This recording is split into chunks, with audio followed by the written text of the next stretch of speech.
Imagine, you just bought a used hard drive off the internet. Okay. It arrives in the mail. You plug it right into your laptop. And before you even check what's on it, you just start uploading your most sensitive private financial data. Yeah, you would never do that. Right. It's completely reckless because you have no idea what, like, corrupted files or malware or just digital baggage is lurking on that drive. Yes. You would format it first. You'd wipe it completely clean. And, well, according to centuries-old traditions of witchcraft, that exact same rule of formatting applies to, the trendy amethyst currently sitting on your coffee table. It's a perfect parallel, actually, because we treat these stones as passive home decor, right? But within the framework of actual magical practice, treating an uncleansed crystal as just some innocent decorative object is, well, it's like leaving a porous sponge in a sink full of dirty water and expecting it to stay clean. Yeah, that makes so much sense. So for you listening right now, whether you are trying to understand the cultural explosion of crystals, or maybe you're just insanely curious about how these intricate systems of belief actually function on a technical level, we are going completely beyond the aesthetics today. Oh, way beyond. We are exploring the underlying structured logic of crystal magic. And our source material for this deep dive is a comprehensive guide called Witchcraft, a comprehensive guide to magical stones. And what makes this specific guide so incredibly valuable is that it strips away the sort of vague New Age mysticism we usually see on social media. Right, the stuff that's just for the aesthetic. Exactly. It takes a practice that spans centuries and breaks it down into actionable, almost mechanical rules. Under this framework, crystals are highly specific, active tools. Active tools, yes. That's the mission for today's deep dive, to decode the actual mechanics of how these stones are utilized in witchcraft. We're going to look at the causality, how they focus energy, how they amplify intentions, create boundaries, and even alter physical spaces. It's essentially a shortcut to understanding the rules of a very old, very disciplined practice. Okay, let's unpack this. Where do we even begin? Because if someone wants to use a crystal for, say, protection or spell work, they can't just go buy a stone and immediately put it to work. No, they absolutely cannot. We have to begin with the operating system, basically, the prep work. Right. The foundational rule in this tradition is that crystals are not inert objects. They possess a crystalline lattice structure, which, in magical theory anyway, allows them to actively absorb, store, and transmit energetic frequencies. And because of that active nature, before a stone can be utilized for any ritual, it has to be wiped clean. Right. Which brings us to a two-step process. Cleansing, followed by charging. Okay, and the cleansing phase is where that hard drive analogy really comes into play, isn't it? Yeah, absolutely, because you are removing any lingering negative energies the stone picked up from its environment. I mean, think about the miners who extracted it, or the retail workers who handled it before it got to you. Right, the shipping, the factory, all of it. Exactly. And the methods for this cleansing aren't just symbolic. They are intensely tactile and rooted in natural elemental reactions. So what does the book say you actually do? Well, one of the primary methods is smudging. And this isn't just, waving smoke around to make a room smell nice. Right. In this tradition, the smoke from specific burning herbs, like white sage or palo santo, is believed to physically bind to the dense, negative, energetic residue that's attached to the crystal. Wow, literally binding to it. Yes. So as the smoke clears and dissipates into the air, it actually carries that heavy energy away with it. Which makes sense within an elemental framework, right? You're using air and fire to clear the stone. But there are heavier, more grounded methods in the text, too, like the guide suggests taking the crystal and physically burying it in the earth for several days. Yeah, and think about the logic behind that. It's exactly like grounding an electrical wire. Oh, that's a great way to look at it. The earth acts as a massive energetic sink. By burying the stone, the practitioner is allowing the soil to draw out and neutralize the chaotic, static energy the crystal has accumulated. It returns it to a baseline neutral state. So you're literally just hitting the reset button using dirt. Pretty much. Alternatively, running them under natural flowing water or soaking them in salt water acts as a literal and energetic solvent. Okay, so we've formatted the drive. The crystal is an empty vessel. Yes. Now comes the charging phase, which is where you upload your specific software, so to speak. You're filling the stone with a targeted intention. And this requires intense mental discipline. Charging is often done by leaving the stones in direct sunlight for active projective energy. Like pushing energy out. Exactly. Or you leave it in moonlight for receptive intuitive energy.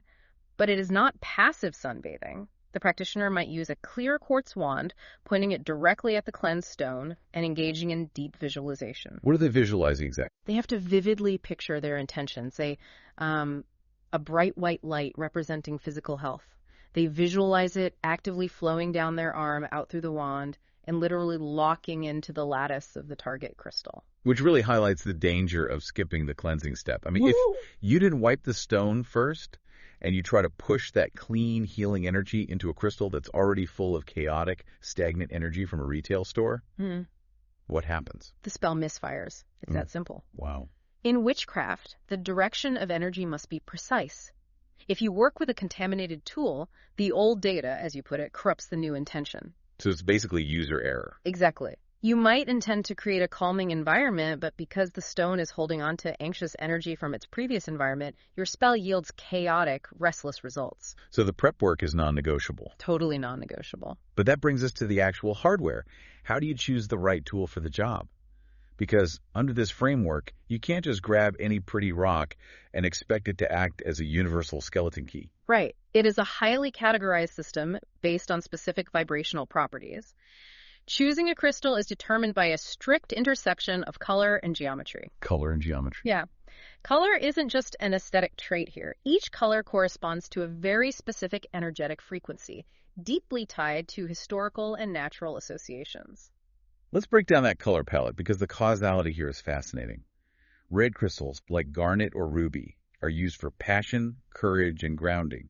And historically, that maps directly to the color of blood and vitality, right? Exactly. It's very primal. Yellow stones, specifically citrine, are used for joy, abundance, and prosperity. Which makes me think of the sun, or like wheat fields. Spot on, drawing on the historical associations with the sun and the harvest. Green crystals, like malachite or jade, naturally connect to flora, representing nature, physical growth, and regeneration. Okay, and what about black stones? Black stones, like obsidian or tourmaline, are the heavy hitters. They absorb light, right? So metaphysically, they absorb and block negative energy, making them the ultimate tools for protection and stability. And finally, purple stones, specifically amethyst, vibrate at a higher frequency. The text says they're associated with the ether, intuition, and opening the third eye to the spiritual realm. But the color, the material itself, is only half of the equation. Yes, this is the part that completely blew my mind. The geometry of the crystal, its actual physical shape, dictates how that energy behaves once it's inside the stone.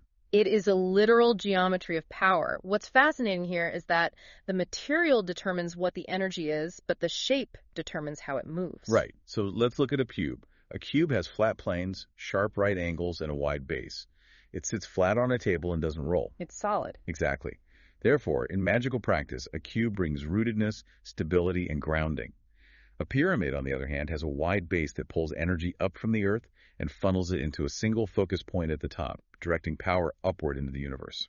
While a sphere, which entirely lacks sharp edges or points, represents wholeness, it radiates energy equally and smoothly in all directions, kind of like a glowing ember. Then you have a wand, which is a long cylindrical shape with a point that acts like an energetic laser pointer, used by practitioners to direct healing to a specific part of the body. And then there's the dodecahedron. Yeah, talk about that one, because that's a complex 12-sided geometric shape. It is, and the dodecahedron is deeply tied to sacred geometry.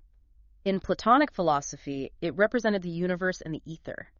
So in crystal magic, this complex shape is utilized specifically for deep spiritual transformation and connecting to higher dimensions. Wow. It's not a shape you use for something simple, like finding a lost set of keys.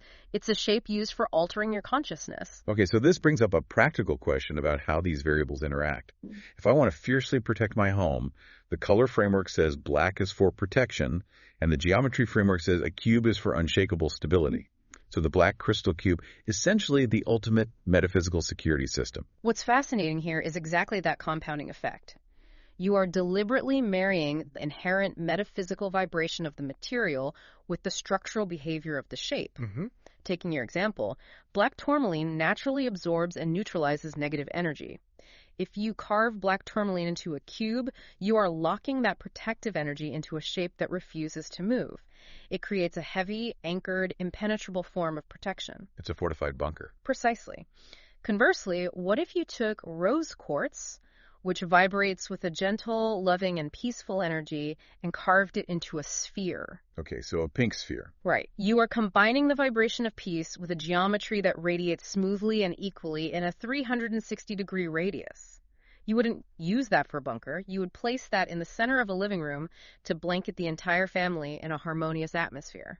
The practitioner is engineering highly customized tools for highly specific jobs. That makes the system feel so much more architectural.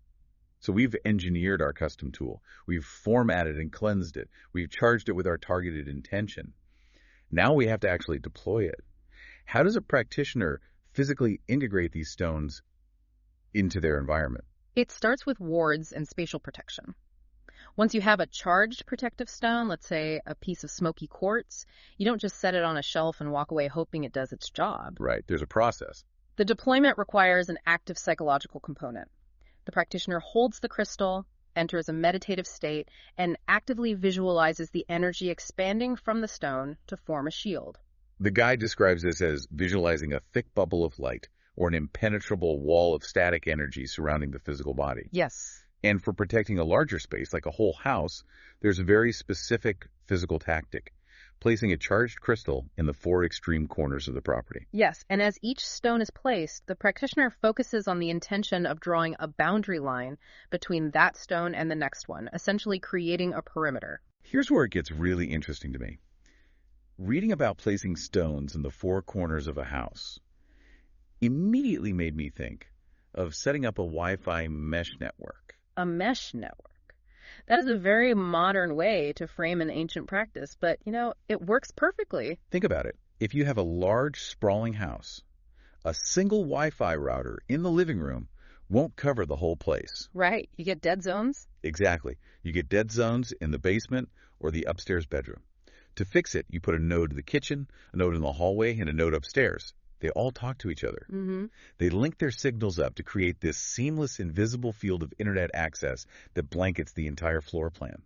By placing these charged protective crystals in the 4 corners of a home, the practitioner is essentially booting up an energetic mesh network. I love that. The stones link their protective frequencies together to eliminate any energetic dead zones in the house.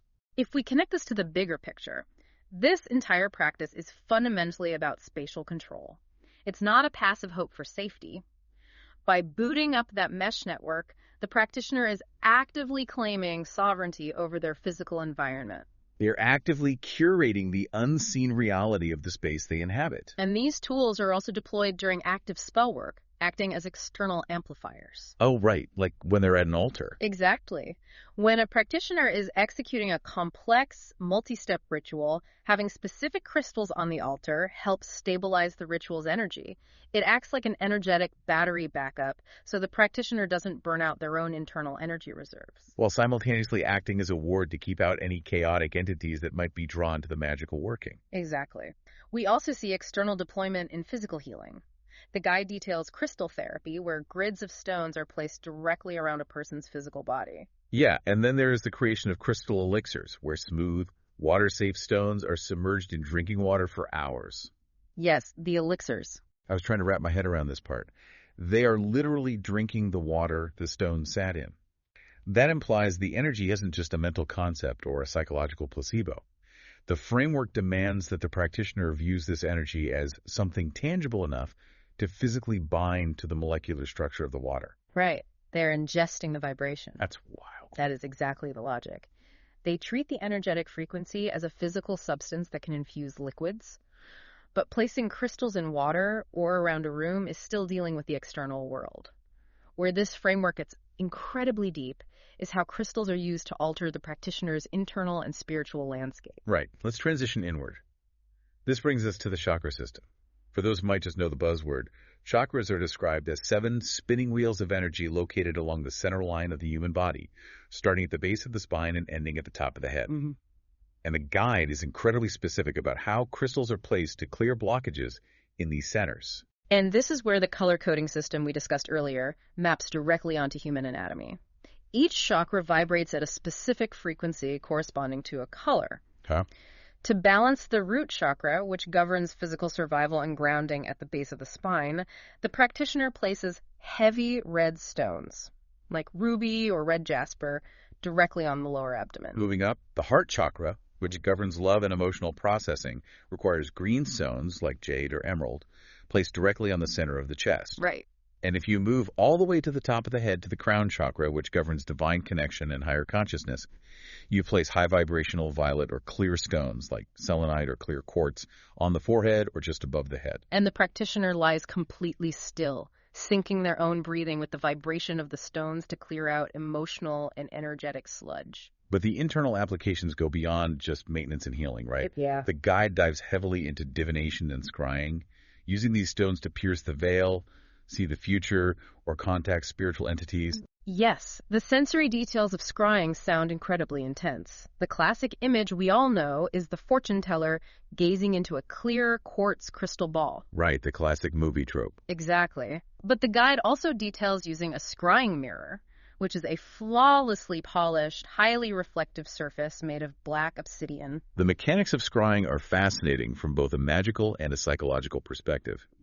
The practitioner sits in a dimly lit room, often illuminated only by a single candle, and stares into the dark, reflective surface of the obsidian mirror. And by depriving the brain of clear visual input, which is a phenomenon known as the Ganzfeld effect, the practitioner's mind enters a light trance state. And as their eyes lose focus on the physical surface of the black stone, their subconscious mind or their spiritual intuition begins to project images, symbols, or visions into that dark void. It is an active pursuit of altered consciousness. The same logic applies to connecting with spirit guides. How does that work? The guide details a deep meditation process where a specific high-frequency stone, usually a piece of amethyst, is placed directly on the third eye, the space right between the eyebrows. Yeah.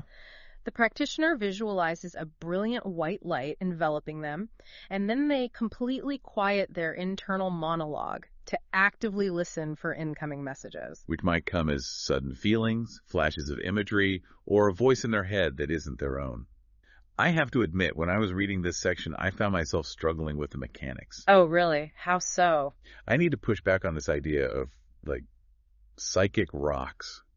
When a practitioner puts a piece of amethyst on their forehead, does the crystal actually give them psychic intuition? Is the rock itself beaming foreign thoughts into their brain like a radio transmitter? This raises an important question about the locus of power in witchcraft.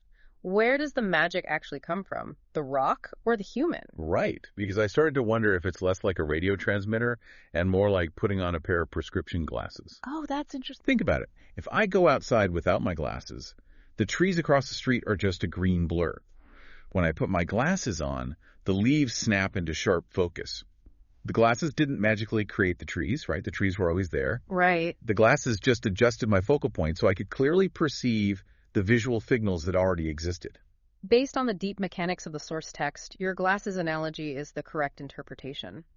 The crystals do not magically generate psychic ability out of thin air. Okay. They are not the source of the power. They are tools of access. They act as a vibrational bridge between the dense physical realm and the subtle spiritual realm. So the practitioner is the one doing all the heavy lifting.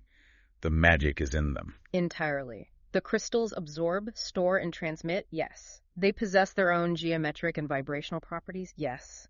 But the practitioner's disciplined focus, their deep meditation, their intense visualization, and their cultivated openness to receiving information, that is the true engine of the practice. The crystal merely tunes the static out so the practitioner can hear the broadcast more clearly. Exactly. So what does this all mean? We started this deep dive by talking about how easy it is to look at a crystal sitting on a minimalist coffee table and dismiss it as just a pretty shiny rock. Mm-hmm. But looking at the intricate rules detailed in this guide, it is overwhelmingly clear that within the context of witchcraft, whether you are a hardened scientific skeptic or a devoted magical believer, crystal craft is not just a random lazy superstition where you carry a charm in your pocket and simply hope for good luck. No, absolutely not. It requires an immense amount of deliberate action. It is a highly disciplined practice. It demands intense mindfulness, relentless visualization, and deeply intentional living. You have to clearly identify your goal. You have to understand the vibrational material and the sacred geometry to choose the exact right tool. You have to format and cleanse that tool. Right. You have to upload your intention. And then you have to actively deploy it, whether that's building an energetic mesh network around your house or using an obsidian mirror to hack your own subconscious. Yeah. Every single step requires the practitioner to be fully awake and fully in control of their reality. And every choice in that intricate process has a consequence, which actually brings up a final thought I'd like to leave you with. Okay. There is a section of this guide we haven't touched on yet, which maps these crystals directly to the chaotic forces of the four natural elements. Earth, air, fire, and water. Yes. The guide strictly associates earth with grounding stones like black tourmaline. Air is linked to communicative stones like aquamarine. Fire is tied to passionate, aggressive stones like sunstone. And water is connected to emotional, intuitive stones like moonstone. Wow, okay.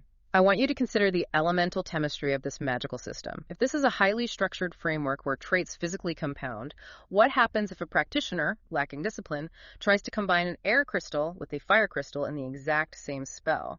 Oh, that sounds incredibly volatile. Exactly. Do those stones synergize to fan the flames of an intention, making the spell burn brighter and manifest faster? Or do they clash, feeding off each other to create a chaotic, uncontrollable, energetic wildfire that brains the practitioner's intentions to the ground? That's a scary thought. It is a stark reminder that in this magical ecosystem, you aren't just playing with pretty stones, you are playing with elemental chemistry. And every single combination creates a reaction. A magical ecosystem with real chemistry and real consequences. I love that. Thank you so much for joining us on this deep dive. The next time you see a crystal sitting quietly on a shelf, hopefully you'll look at it a little differently. Not just as decor, but as a formatted tool waiting for an intention. Keep exploring, stay curious, and we will catch you next time.